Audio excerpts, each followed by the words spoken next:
ठीक होंगे। और लास्ट वीडियो में आप लोगों ने देखा कि इम्प्लिसिट और एक्सप्लिसिट के बारे में हम लोग सीखे।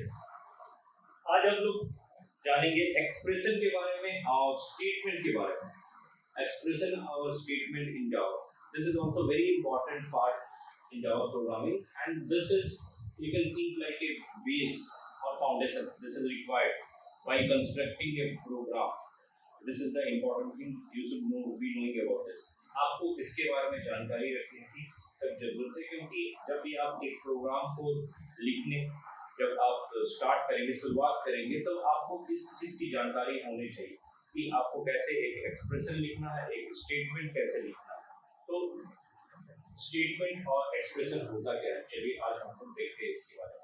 पहला चीज यहाँ पे जब हम लोग आते हैं एक एक्सप्रेशन, जैसा कि मैंने लास्ट वीडियो में भी थोड़ा सा बताया था, expression is a combination of literals और वेरिएबल्स, कांस्टेंट एंड ऑपरेटर्स।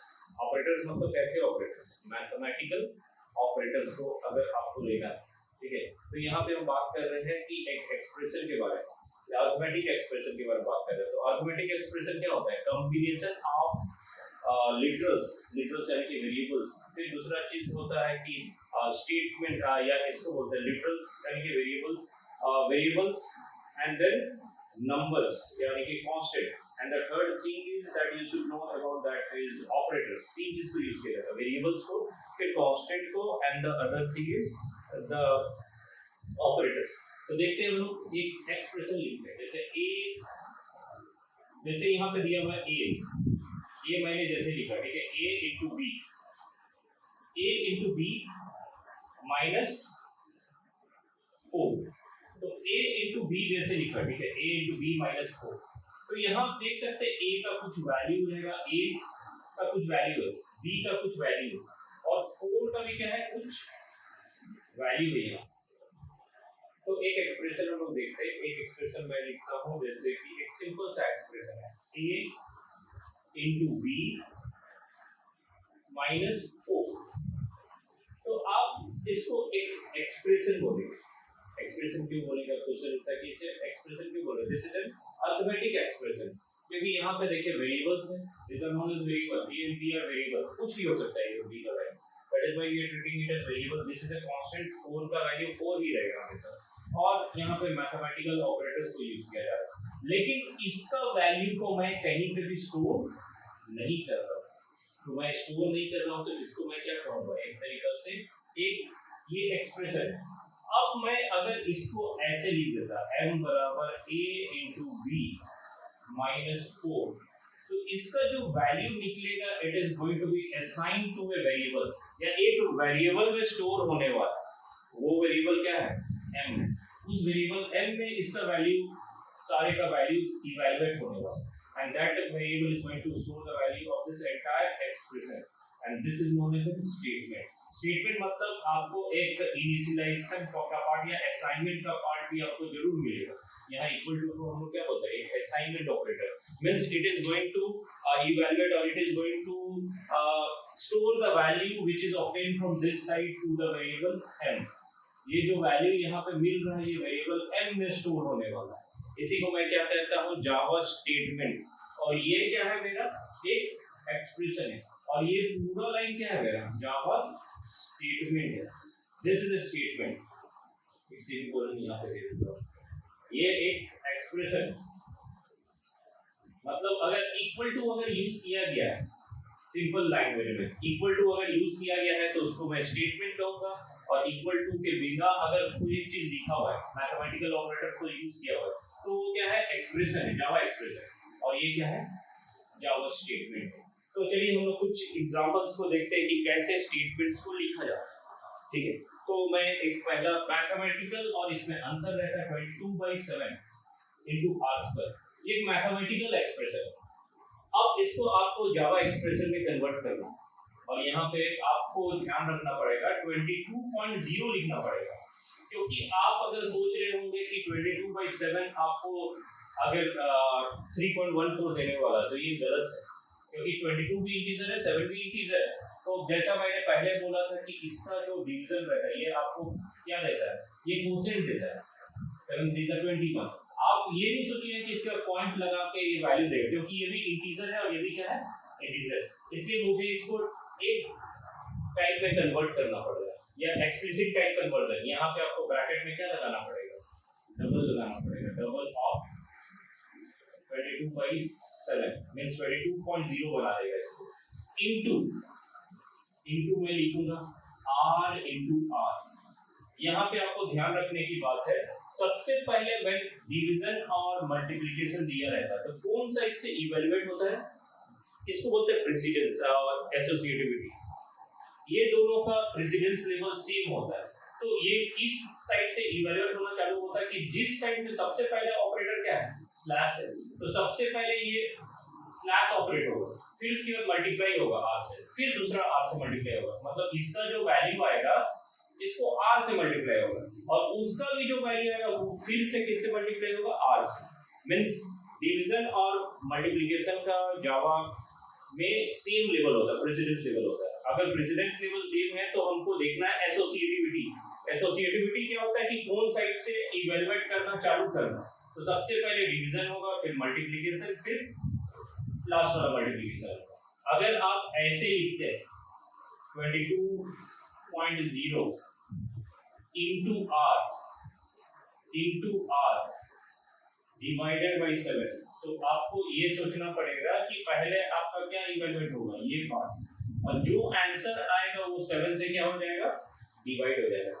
ये नहीं कि तो ये दोनों का प्रेसिडेंस लेवल क्या रहता है, सेम रहता है। तो सब इसमें एसोसिएटिविटी का बात आता है कि एसोसिएटिविटी क्या होता है कि कौन साइड से इवैल्यूएट होना चालू होगा, 22.0 से r मल्टीप्लाई होगा। आप ये मत सोचिए कि r 7 से डिवाइड होगा, सबसे पहले ये r मल्टीप्लाई होगा और जो आंसर आएगा उसके साथ फिर से r मल्टीप्लाई हो जाएगा, और फिर जो आंसर आएगा उसको 7 से क्या कर देंगे, डिवाइड कर देंगे। तो ये था पहले वाले का। सेकंड वाले का आपको दिख रहा है एक मैथमेटिकल एक्सप्रेशन, ऐसा तो हम लोग लिखने जाते हैं a + b का स्क्वायर डिवाइडेड बाय क्या है, a माइनस b, ये दिया था। अब यहाँ पे बहुत सारा चीजें हैं, यहाँ पे a + b का स्क्वायर ऐसे मैं जावा में नहीं लिख सकता, तो इसको आपको लिखना पड़ेगा a + b कितना और मल्टीप्लाई दो बार, तो a + b इनटू क्या लिख देंगे, a + b। फिर यहाँ पे आप सोचिएगा कि स्लैश लगाएंगे, and how many terms are there, a minus b, दो टर्म है।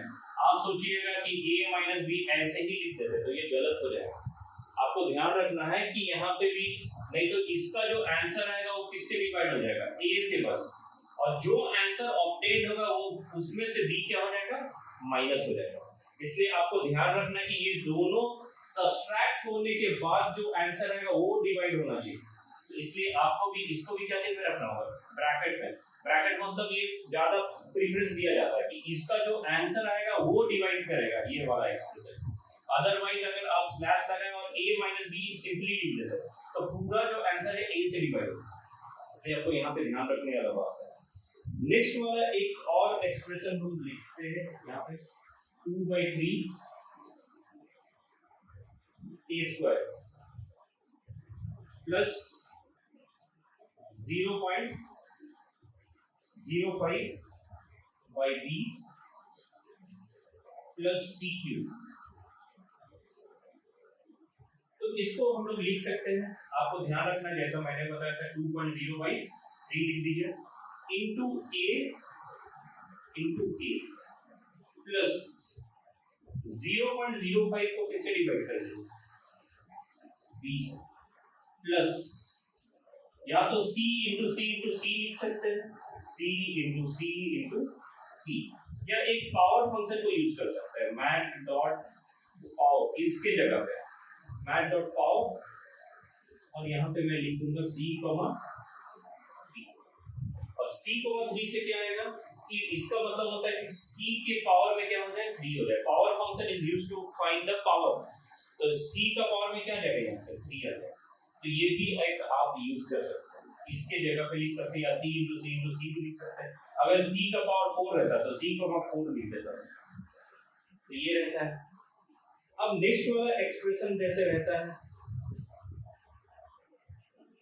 एक मैं रूट के अंदर में जैसे एक टर्म दिया हुआ, मान लीजिए रूट के लिए एक टर्म दिया हुआ है 3x plus x square, term दिया हुआ 3x plus x square.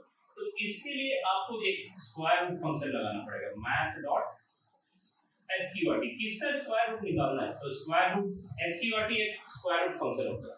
Math dot SQRT और किसका निकालना है? तो यहाँ लिखना पड़ेगा 3 into x plus x into x. ये पूरा चीज किसके अंदर रहना चाहिए? स्क्वायर रूट के अंदर रहना चाहिए। तो 3 into x plus x into x का क्या निकल जाएगा?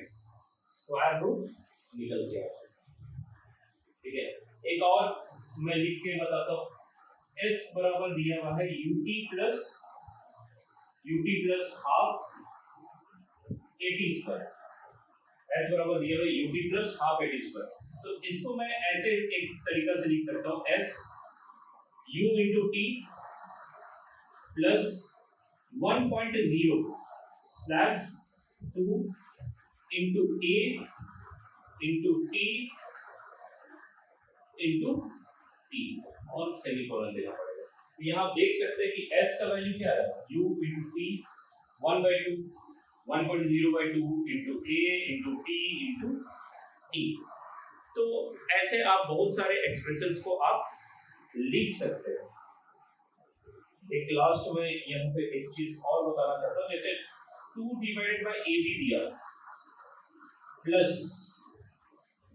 3 डिवाइडेड बाय c स्क्वायर दिया। तो यहाँ पे आपको फिर से चौकन्ना रहने की जरूरत है। आपको डिवाइड किससे करना है? a b से। इसका मेथड जावा एक्सप्रेशन क्या होगा? 2 डिवाइडेड बाय a। अगर आप ब्रैकेट नहीं लगाते तो ये प्रॉब्लम हो जाएगा। How many terms are there? इसमें 2 टर्म है।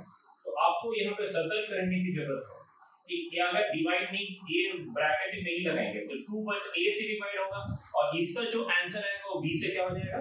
मल्टीप्लाई हो जाएगा। तो इसको आपको ब्रैकेट में लगाना है। उसके बाद 3 लिखना है, तो मैं 3 लिख देता हूँ divided by b into b को मैं क्या चिन्ह लिख देता हूँ? ब्रैकेट। यहाँ से b इंटू b क्या चिन्ह है? ये ब्रैकेट में। तो आशा है आपको ये अभी पार्ट समझ में आ गया होगा। अभी नेक्स्ट चीज फिर हम लोग जाते हैं टर्नरी ऑपरेटर्स। तो यहाँ पे हम लोग देखेंगे टर्नरी ऑपरेटर के बारे में। टर्नरी ऑपरेटर मींस जिसमें ऑपरेंड्स 2 और मोर ऑपरेंड। यहाँ देख सकते हैं बहुत सारे ऑपरेंड दिख रहे हैं और ये काम कैसे करता है? कंडीशनल ऑपरेंड होता है। कंडीशनल मतलब ये बोल सकते हैं कि कंडीशनल ऑपरेटर होता है। कंडीशनल ऑपरेटर का काम क्या होता है? या तो ये ट्रू होगा या तो ये क्या होगा? फॉल्स होगा। ट्रू या फॉल्स, इसी को बोलते हैं कंडीशनल ऑपरेटर बोलते हैं। तो ये क्वेश्चन मार्क का मतलब होता है कि जो चीज क्वेश्चन मार्क के बाद लिखा रहता है वो ट्रू के लिए होता है और कॉलन का मतलब क्या होता है? ये फॉल्स के लिए होता है।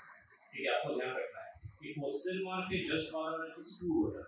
जैसे a का वैल्यू मैंने लिया 10 और b का वैल्यू मैंने ले लिया 30, तो 10 यहाँ पे डालिएगा और ये 30, तो 10 ग्रेटर देन 30 ये क्या है? ये फॉल्स है। अगर ये फॉल्स है तो ये क्वेश्चन मार्क के जस्ट बाद वाला नहीं जाएगा, तो कौन वाला पार्ट ट्रू हो जाएगा? बी। तो ये बी जो है किसमें स्टोर हो जाएगा? एम। तो आंसर क्या आ जाएगा? एम का 30 आ जाएगा। तो यहाँ पे आप देख सकते हैं कि यहाँ पे कंडीशन यहाँ पे चेक किया जा रहा है कि ए ग्रेटर देन बी है कि नहीं। अगर ये कंडीशन ट्रू हो जाता है तो क्वेश्चन मार्क के जस्ट बाद वाला चीज एग्जीक्यूट करेगा। अगर ये कंडीशन फॉल्स हो जाता है तो कॉलन के बाद वाला चीज एग्जीक्यूट करेगा। ठीक है, यहाँ आप देख सकते हैं। तो आप इस बेसिस में इसको इवैल्यूएट किया जा सकता है। अगर मान लीजिए यहाँ पे मैं वैल्यू देता, ए का वैल्यू दे देता 50 और बी का वैल्यू दे देता 40, तो यहाँ पे आप 50 डालते हैं, 50 ग्रेटर देन 40, तो ये कंडीशन ट्रू हो जाता है। तो क्वेश्चन मार्क के जस्ट बाद वाला चीज क्या है? ये ट्रू है। तो ये जो 50 ये क्या है? ए है। ए किसमें स्टोर हो जाता है? एम। यानी कि m का value in the second case क्या बोल सकते थे हम लोग? 50। तो एक तरीका से ये बोल सकते हैं greater among the two numbers को पहचानने का तरीका है कि देख सकते हैं जब 10 30 से बड़ा हो रहा था तो m में क्या जाता है? 30। और 50 जब 40 से बड़ा हो रहा था तो m में क्या जाता है? 50 जाता है। तो ये कंडीशनल ऑपरेटर का यूज करके मैंने मैक्सिमम नंबर बताया। दो नंबर्स के बीच में कैसे मैक्सिमम बता सकते हैं। अब यहाँ पे एक और क्वेश्चन जो दिया हुआ है इसको इफ एल्स में कन्वर्ट करना है। इफ एल्स यानी कि ये अगर हुआ तो, नहीं तो, अगर ये ट्रू है तो ये, नहीं तो ये, इसको मैंने इफ एल्स कहते हैं। अगर आज बारिश होगा तो खेलने जाएंगे, नहीं होगा तो नहीं खेलेंगे, ठीक है। उल्टा मैं कह रहा हूँ कि अगर बारिश होगा तो खेलने जाएंगे, मैं कह रहा हूँ, ठीक है, फुटबॉल खेलने जा सकते हैं, और नहीं होगा तो घर में मोबाइल में गेम खेलेंगे, ठीक है। बहुत सारे लोग खेलते हैं, ठीक है। तो आपको ध्यान रखना है यहाँ पे कि अगर ये ट्रू है तो क्वेश्चन मार्क के बाद वाला चीज क्या होना चाहिए, एग्जीक्यूट होना चाहिए। तो यहाँ पे आपको ध्यान रखने का बात है, इफ मैं लिखता हूँ, इफ कंडीशन, जो ये चीज कंडीशन में नजर आती है, सेल ग्रेटर देन 15,000, ये डायरेक्टली इफ का कंडीशन में यही चीज कॉपी हो जाता है। ये चीजें मैं कॉपी कर दी है यहाँ पे, सेल ग्रेटर देन 15,000, यहाँ पे कॉपी हो गया, ठीक है। अब कॉम में या तो ये वाला वैल्यू जाएगा या कॉम में ये वाला वैल्यू जाएगा। कॉलम के बाद वाला क्या लिखा हुआ है, 0। तो यहाँ पे मैं लिख देता हूँ, अगर ये ट्रू हो जाता है, अगर ये ट्रू हो जाता है, क्वेश्चन मार्क के जस्ट बाद क्या लिखा हुआ है, ये पूरा चीज, तो यहाँ पे मुझे क्या लिखना पड़ता है, से कॉम में ही जाएगा, ठीक है। ये कॉम में ही जाएगा, कॉम को ही लिखा है, और कॉम में क्या लिखना पड़ेगा, सेल इनटू 5,000 डिवाइडेड बाय 100, मैं लिख देता हूँ, ठीक है, एक वैल्यू और सेमीकोलन, ठीक है, इस क्वेश्चन के अकॉर्डिंग। अब एल्स यहाँ पे आते हैं, अगर ये वाला चीज ट्रू नहीं होगा तो कॉम में क्या जाएगा, कॉलन के जस्ट बाद क्या लिखोगे, 0। तो कॉम में आप क्या डाल देंगे, यहाँ पे 0 को डाल दिए। तो ये होता है इफ एल्स में कन्वर्ट करना। तो इफ में मैं डायरेक्टली कंडीशन उठा देता हूँ, फिर कॉम को ही यहाँ लिखना, दोनों जगह एल्स के अंदर में कॉम लिख दीजिए, यहाँ पे भी कॉम लिख दीजिए। फिर कॉम में या पहले एल्स क्वेश्चन मार्क और कॉलन के बीच में जो चीज है उसको कॉपी कर दीजिए यहाँ पे, और कॉम में फिर दूसरा वाला जो कॉलन के बाद क्या है, कॉलन मतलब दो पॉइंट के बाद क्या लिखा हुआ है, 0। तो 0 को पहले कॉपी कर दीजिए। ये था जब आप इफ स्टेटमेंट इफ एल्स में कन्वर्ट कर रहे हैं। यहाँ पे भी दिया हुआ, लेकिन यहाँ 2 क्वेश्चन मार्क है, तो इसको मैं कहता हूँ nested ternary operator. Nested ternary operator मतलब क्या होता है कि कंडीशन के अंदर में कंडीशन लगाया होगा, अगर मार्क्स 70 से ज्यादा है तो, नहीं तो 60 से ज्यादा है तो, नहीं तो कुछ भी होगा, ठीक है। आपको ध्यान रखना है कि कुछ भी आपको मतलब अगर पूरा एक्सट्रीम कंडीशन हो जाता है, अगर कोई प्रोजेक्ट लाया तो उसका अच्छा मार्क्स दीजिएगा, नहीं लाया ठीक है कल लाने बोलिएगा, फिर भी नहीं लाया तब तो आप बोलिएगा छोड़ देते भगवान दर से।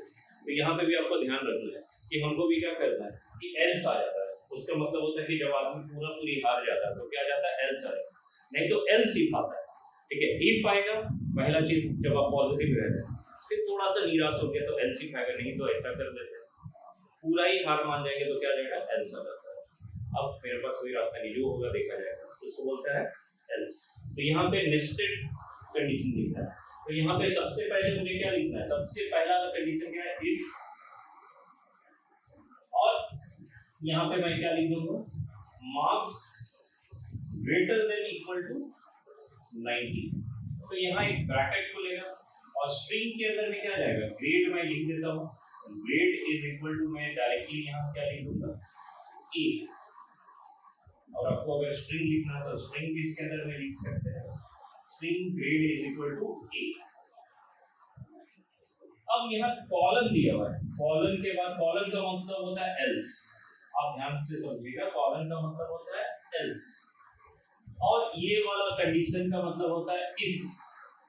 कंडीशन का मतलब हमेशा होता है इफ के साथ आप रिलेट कीजिएगा, समझने में दिक्कत नहीं होगी। कॉलन का मतलब होता है एल्स, नहीं तो, नहीं तो क्या होना चाहिए, मार्क्स कितना से ज्यादा होना चाहिए, 80 से ज्यादा।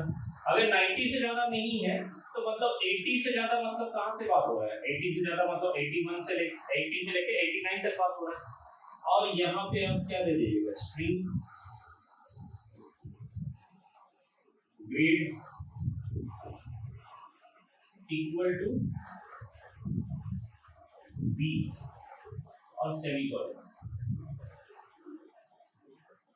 अगर ये भी नहीं होगा, एल्स लिखना, फिर से यहाँ से यहाँ अगर ये हुआ, ये इसके बाद इसलिए क्वेश्चन मार्क था, क्वेश्चन मार्क मतलब ये चीज ट्रू हो गया, नहीं तो फिर से अगर आगे नहीं आप बच गया कि कुछ नहीं हालात है, तो आपको कुछ ना कुछ तो देना ही पड़ेगा। स्ट्रिंग ग्रेड इक्वल टू सी, तो आप ग्रेड क्या दे देंगे, सी दे दो, और यहाँ पे ये खत्म हो गया। तो ये होता है नेस्टेड या इफ एल्स इफ बोल सकते हैं इसको। तो नेस्टेड टर्नरी ऑपरेटर को मैं इफ एल्स इफ की तरह मैं यूज किया। अब आता है इफ एल्स को आपको टर्नरी में कन्वर्ट करना है, इफ एल्स को टर्नरी में कन्वर्ट करना है, तो कैसे कीजिएगा, आप ए को डायरेक्टली पहले उतार दें, ए उतार दिया मैंने, उसके बाद जो कंडीशन है एज इट इज मैं यहाँ पे उतार देता हूँ, p greater than equal to 4750, और जैसा मैंने बोला था, या पहले if के बाद वाला पार्ट एग्जीक्यूट करेगा, या तो ये वाला पार्ट, और if के जस्ट बाद वाला पार्ट कब एग्जीक्यूट करता है, जब क्वेश्चन मार्क रहता है। तो p into 5 by 100 मैं लिख देता हूँ, नहीं तो else के वजह से क्या है, else का मतलब क्या होता है, कॉलन p into 10 by 100, तो p into 10 by 100। तो यहाँ पे मैं एक बार फिर से रिपीट कर देता हूँ, सबसे पहले कि आप यहाँ उतार दीजिए, फिर कंडीशन को यहाँ लिख दीजिए, अगर ये कंडीशन ट्रू रहता है तो ये वाला पार्ट एग्जीक्यूट करना चाहिए, p into 5 by 100, अगर ये फॉल्स रहा, कॉलन दिया p into 10 by 100, तो ये रहता है about ternary operators. Ternary operators एक कंडीशनल ऑपरेटर की तरह ही यूज होता है। आप और भी क्वेश्चंस दिए हुए हैं, या आप और भी क्वेश्चंस ट्राई कर सकते हैं, और जो भी आपको अगर डाउट होता है तो आप कमेंट सेक्शंस में आप हमसे जरूर पूछ सकते हैं। तो आशा है आपको ये समझ में आया होगा, अगर फिर भी डाउट रहता है तो आने वाले वीडियोस में हमसे क्वेरीज या कमेंट सेक्शंस में आप अपने रिप्लाई देके आप जरूर पूछ सकते हैं। तब तक के लिए good bye, and next time will meet